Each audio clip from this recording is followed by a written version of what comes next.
Welcome to our deep dive into monitoring and observability for generative artificial intelligence. In this session, we will explore how to ensure your AI applications are performing consistently and safely in a production environment. Whether you are a developer or a product manager, understanding how your model behaves in the real world is critical for success. Let us start by distinguishing between two key concepts: monitoring and observability. Monitoring is like a dashboard light in your car. It tells you when something is wrong, answering simple questions like, is the system healthy? Or is the server down?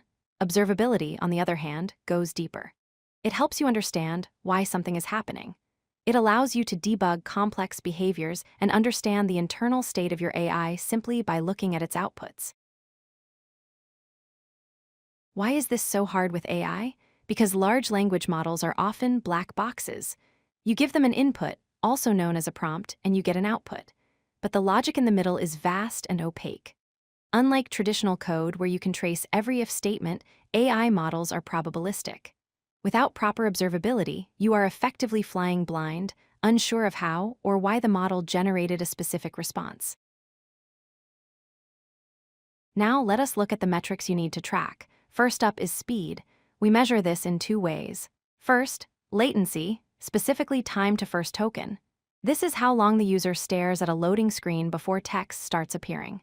Second is throughput, which is how many words or tokens the model generates per second. High latency frustrates users, while low throughput makes the application feel sluggish.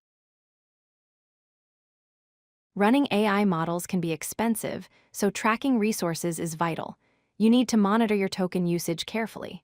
Remember, you pay for both what you send to the model and what it sends back. Tracking costs per user or per feature helps you identify expensive patterns early. This data might also help you decide when to switch to a smaller, cheaper model for simpler tasks. Speed and cost matter, but quality is king. The biggest risk is hallucination, where the AI confidently invents false information.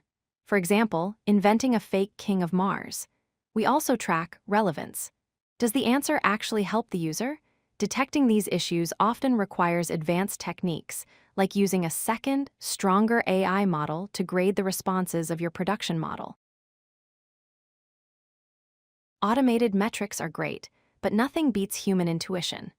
This is where reinforcement learning from human feedback, or RLHF, comes in.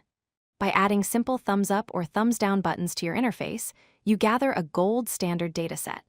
You can analyze why users disliked a response and use that data to retrain or fine-tune your models for better future performance. Production environments are not static. We need to watch for drift. Data drift happens when your users start asking about new topics the model was not trained on. Model drift happens when the underlying API provider updates the model, and suddenly your carefully crafted prompts stop working as intended.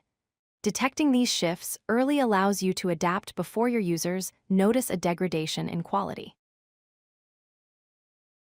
So how do we build this? A standard observability stack consists of 3 layers. First, logs, recording the raw inputs and outputs. Second, traces, tracking the request as it flows through your database, vector search, and the AI model. And third, metrics, the aggregated numbers like average latency or error rates that you display on your high-level dashboards. To wrap up, remember that ensuring quality in AI systems requires a holistic approach. Do not just check if the server is up. Actively track cost, speed, and accuracy. Watch out for hallucinations and data drift, and most importantly, incorporate human feedback loops. This continuous cycle of monitoring and improvement is the key to building reliable production AI systems. If you like this video, hit that like button and don't forget to subscribe. Visit codelucky.com for more such useful content.